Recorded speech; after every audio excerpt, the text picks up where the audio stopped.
Olá, sejam bem-vindos. Aqui quem fala é o Marcelo e Master7 é um canal cujo foco principal é sobre a tecnologia, né, computadores, sistemas, aí, aplicativos e que com o passar do tempo diversificou aí seus conteúdos falando sobre muitos tipos de tecnologia e sobre uma perspectiva mais ampla, ok? Bom, esse vídeo vai ser o primeiro aí de uma série que vai fazer parte de uma playlist falando sobre energia solar, que é uma tecnologia aí que vem crescendo muito nos últimos anos, tem atraído cada vez mais atenções aí, né?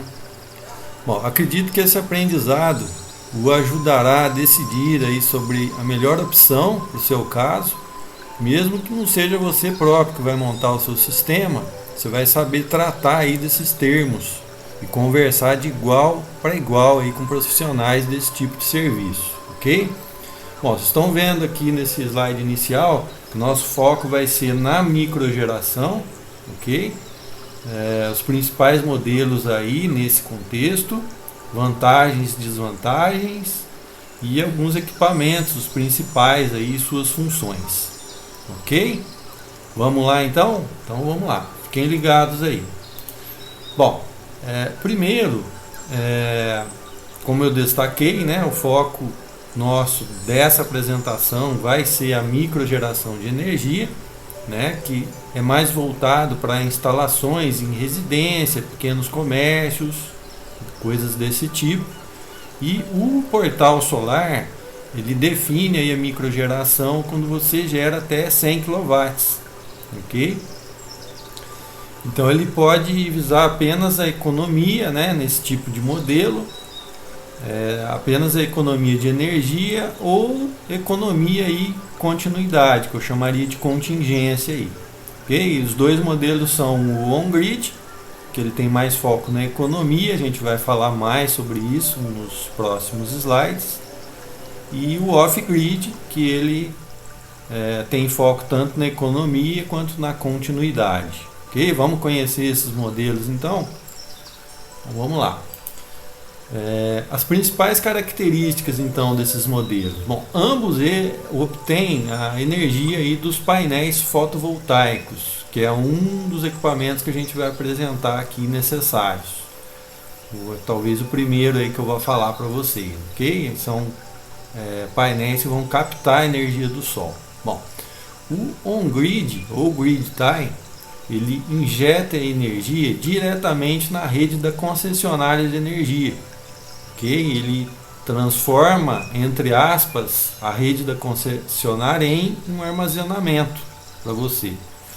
Então, nesse caso aqui, como vai mexer com a concessionária aí da sua região, normalmente você precisa de um projeto formal, envolvendo inclusive a engenheiro elétrico, porque envolve aí, inclusive a troca do seu medidor de energia, porque ele vai passar a contar tanto para frente quanto para trás, ok? Então, só que assim, gente, nesse modelo, né, até o momento que eu estou gravando esse vídeo, por exemplo, faltou energia da concessionária, ele interrompe a geração, ok? Nesse momento que eu estou gravando aqui, estão começando a surgir inversores híbridos on-grid aí no caso, tá? Que fazem os dois papéis, mas ainda está no início, não tem muita acessibilidade, e quando tem, são marcas que deixam o equipamento muito caro, deixam o conjunto, né, muito caro, tá? Bom, vamos falar um pouquinho agora sobre o off-grid. O off-grid, né, diferente do outro, ele já pode ser um projeto entre aspas aí, informal, né, ele precisa ser muito bem dimensionado, tem toda a sua característica, tem que ter todo um conhecimento para montar ele da forma correta, né? Então esse informal aqui simplesmente porque ele não tem ligação com a sua concessionária de energia. Então ele não depende da concessionária para ser aprovado, então você consegue fazer ele com mais liberdade, ok? Bom, e o armazenamento então ele vai ser feito em baterias, ok? A gente vai falar sobre esse item de equipamento também. Só que assim, faltou energia da concessionária, ele não acaba a energia desse sistema, diferente dos tradicionais on-grid aí que você vê atualmente disponível aí no pessoal, né? Então, muitos profissionais que vão vender, eles não explicam isso. Então agora aí vocês já estão sabendo dessas duas formas, então vocês vão saber tratar com esses profissionais sobre esse assunto aqui também, ok? Vamos para frente então. Muito bem, antes de começar aqui, né, nesse ponto, eu preciso falar para vocês sobre um conceito aqui para vocês entenderem a função dos equipamentos, né, de energia, e também deixar claro para vocês, né, pessoal, eu não sou um profissional da área de energia solar. Nosso foco aqui é aplicativos, computadores, infraestrutura, etc. Só que eu venho pesquisando e aprendendo sobre esse tema aí já há alguns anos, né? Eu tenho acompanhado sobre esse assunto em alguns canais famosos aqui do YouTube mesmo, que somado ao conhecimento aí que eu já tinha sobre elétrica, eles me proporcionaram montar meu próprio sistema solar, né? E esse conhecimento aí que eu estou resolvendo compartilhar com vocês aí, coisas que eu tive dificuldade para encontrar, vocês vão ter mais facilidade aí. Ok? Então acompanhem aí os vídeos que vão fazer parte dessa playlist que eu vou estar compartilhando esse conhecimento de uma forma geral aí com vocês. Bom, primeiro eu gostaria que vocês tivessem um pouco de conhecimento aí sobre os tipos de corrente que a gente precisa saber para entender os equipamentos, né? Então hoje a gente tem aí, isso aqui está mais relacionado à eletrônica, né? Corrente contínua e corrente alternada. A corrente contínua é a que a gente vai encontrar aí nos painéis fotovoltaicos, pilhas, baterias, tem esse tipo de corrente aqui, aquela que você coloca o dedo, você não toma choque, vamos dizer assim, para simplificar aqui, né? Você vê, você pega uma pilha, coloca os dedos no polo positivo e negativo dela, você não toma tranco como você coloca os dedos numa tomada da tua casa, por exemplo, que você toma aquele tranco, né? Essa é a corrente alternada, tá? Que é a energia da concessionária da sua região aí, ok? Então, só de saber diferenciar esses dois tipos aqui, a corrente contínua, ou CC, ou DC, as siglas que se refere à corrente contínua, e a CA, que se refere à corrente alternada, ok? Então agora vamos aos equipamentos. Bom, entendendo agora os principais equipamentos aí que a gente costuma usar nesse contexto, né, de microgeração da energia solar, primeiro são os painéis solares ou os painéis fotovoltaicos, ok? Então aqui onde está desenhado esse sol, tem o desenho aqui dos painéis, ok? Então quem capta a energia do sol é o painel solar, e ele capta essa energia no formato DC, de corrente contínua, que é a mesma corrente das pilhas, ok? Bom, depois disso, essa energia vem através de um fio e tem que passar por um equipamento, porque assim, na nossa casa, veja que a gente não utiliza a energia contínua, só a alternada. Então eu preciso de um equipamento para fazer essa conversão, e é justamente o inversor solar que faz isso. Ele transforma a energia que vem dos painéis de DC para energia AC que você vai usar nos seus equipamentos aí eletroeletrônicos, ok? E nesse contexto, como a gente está falando com foco no off-grid, né, a gente vai falar da armazenagem, que vai ser nas baterias aqui no caso. Quem utiliza o sistema on-grid usa a concessionária para injetar essa energia na rede. Por isso que quando falta energia, corta a energia também da concessionária, porque senão se torna um perigo para o profissional da concessionária vir trabalhar aqui no poste perto da sua casa e ter energia lá, né? Então por isso que é cortado. Então eu estou mencionando esses três principais equipamentos e botando uma ressalva aqui que eu não coloquei aqui, os fios, os cabos, os terminais, etc., que também serão necessários aqui para montagem, tá? Esses fios, cabos, terminais, disjuntores, etc., eles são responsáveis aí mais ou menos por 10 a 15%, aí, dependendo do projeto, 10 a 15% do custo total vai ser utilizado nesses fios, cabos aí, etc. Ok? Então, aí, ó, entendeu aqui nesse gráfico, né? Ele fala tudo, recebe energia solar, passa pelo inversor, transforma, entra na sua casa e você pode utilizar. Ok? Isso aqui tudo sob um conhecimento que você tem que ter para dimensionar isso aqui da forma correta, de acordo com a carga que você tem aí no seu sistema, tá? Então, vamos para frente. Vamos falar então primeiro um pouquinho sobre a tecnologia dos painéis fotovoltaicos. Bom, o painel ele é medido em potência, né? A potência ele é medida em watts. Ele está diretamente relacionado ao número de células de silício, que é o material básico da construção dele, ok? Então esse material de silício ele recebe a vibração do Sol e através dessa vibração ele transforma energia em energia, né? Que aí você vai poder utilizar isso, que vai passar pelo inversor solar e ser convertido. E eles podem ser ligados tanto em série quanto em paralelo, e aqui já começa a entrar um pouco de conhecimento em eletrônica, né? Pensa numa bateria, por exemplo. O painel fotovoltaico é a mesma coisa, tá? Então ele pode ser ligado em série ou paralelo, e aí tem todos os conceitos necessários aqui que você precisa aprender para poder fazer esse tipo de ligação, ok? Isso vai depender, claro, do projeto, a forma como você vai montar essa string de painéis aí, tá ok? Mas são termos que já trazem conhecimento, pelo menos para você conversar aí com o profissional. Atualmente, a gente tem aí o policristalino e o monocristalino, né? Sendo o monocristalino, segundo as definições que eu encontro na internet hoje, uma forma mais pura do metal silício, que ele acaba tendo uma maior eficiência energética aí, tá ok? Atualmente estão sendo lançados aí alguns painéis flexíveis, mas está muito no início ainda, o preço ainda está muito caro, então não vou falar sobre eles ainda nesse momento. Aqui eu tirei uma foto da eficiência do painel que eu comprei no meu sistema, né? Qualquer coisa vocês podem dar um pause aí, mas é importante saber aqui, ó, quantos watts ele tem, né? Esse primeiro item. A amperagem que ele vai fornecer aqui no caso, né? Que é o Short Circuit Current, o ISC, e o VOC, que é a voltagem de circuito aberto aqui, que seria 37 volts,33 aqui.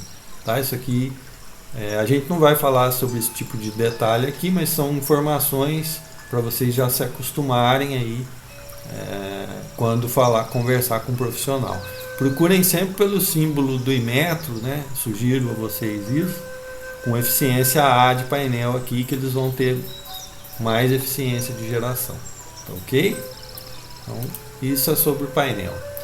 O segundo item importante aí, né, principal, seria os inversores. Né? Lembrando que a gente está fazendo aqui a abordagem do sistema off-grid. Né? A gente pode ter aí, atualmente a gente tem inversores híbridos muito bons, tá? E os comuns. Mas eu recomendo que vocês sempre procurem um inversor de onda senoidal pura, porque vai judiar menos dos seus atuais equipamentos aí, eletrônicos e eletrodomésticos. Okay? Então na parte de cima da tela eu tenho aí alguns exemplos de inversor comum, na parte de baixo alguns exemplos dos mais famosos, aí, por exemplo, dos inversores híbridos. No meu sistema eu utilizei um híbrido e eu vou estar falando mais adiante em futuros vídeos aí para vocês. Ok? Bom, o inversor comum quando você adota, né, um conjunto aí para você montar o seu sistema usando o inversor comum, você tem que se preocupar com várias montagens de outros equipamentos que tem que ter a dimensionamento adequado para encaixar um equipamento com outro. Então você acaba tendo que ter um conhecimento bem maior aí para você montar tudo avulso. Diferente de quando você compra um híbrido, que ele já vem tudo num equipamento só, tudo já corretamente dimensionado para você. É como se fosse um all-in-one de um computador. Sabe aqueles computadores all-in-one? Ele já vem tudo dimensionado ali certinho. Ok? Então eu sugiro vocês procurarem esse tipo de inversor, se caso vocês queiram montar um sistema aí, tá? Mais adequado aí para o uso da microgeração hoje em dia, tá ok? Vamos lá. A outro ponto importante do outro equipamento aí é a tecnologia de armazenamento, né? Existem vários tipos de baterias atualmente, né? As de chumbo ácido, por exemplo, a gente tem as estacionárias ali de VRLA, as automotivas, a GM, de gel VRLA, né? Que eu simbolizei nessa parte de cima ali, as baterias normais, né? Chumbo ácido. E a gente tem surgindo aí ainda num preço nesse momento bastante alto as de lítio e LiFePO4, que são outras características, né?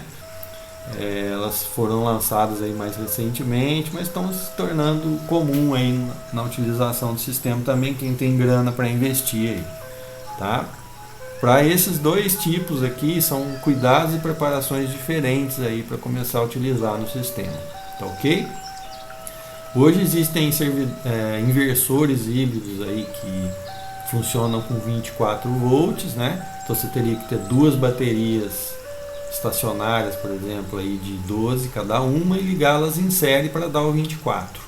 Quando você tem um inversor que trabalha em 48 volts, aí você tem que ter 4 baterias de 12 ou 2 de 24, mas não é comum você encontrar bateria de 24 volts, então ela acaba se tornando mais cara, não compensa, tá?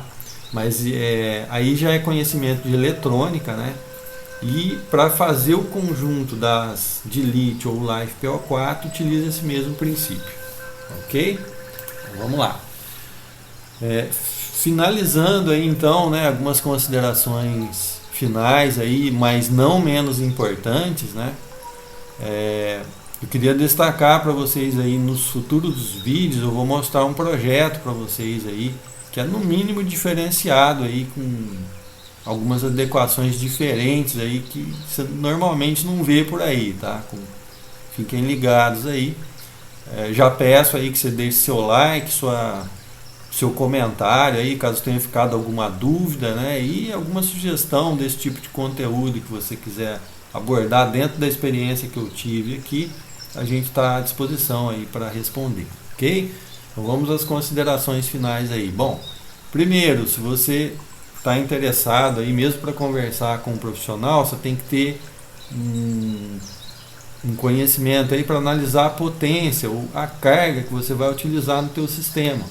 A carga você precisa pegar os equipamentos que você quer colocar no sistema e ver quanto que eles consomem de potência. Então passa a ser importante esse tipo de detalhe você observar, tá? Tenha isso em mãos até antes de você conversar com um profissional da área, ok? Segundo, uma coisa que o pessoal me pergunta muito quando eu comento sobre energia solar: mas e o chuveiro, né? Chuveiro é o carro-chefe de gasto aí de uma casa, de qualquer casa, né? Tem pessoas que têm vários chuveiros e tal.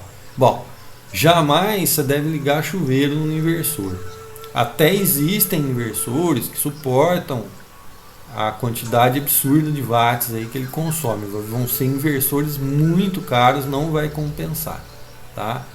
Então, num projeto desse, por exemplo, no meu caso, eu estou usando um aquecedor de água no chuveiro, né, que traz uma economia muito satisfatória e você também aproveita a energia solar. Então, antes de fazer o projeto da energia solar em si, eu fiz um projeto de aquecedor de água.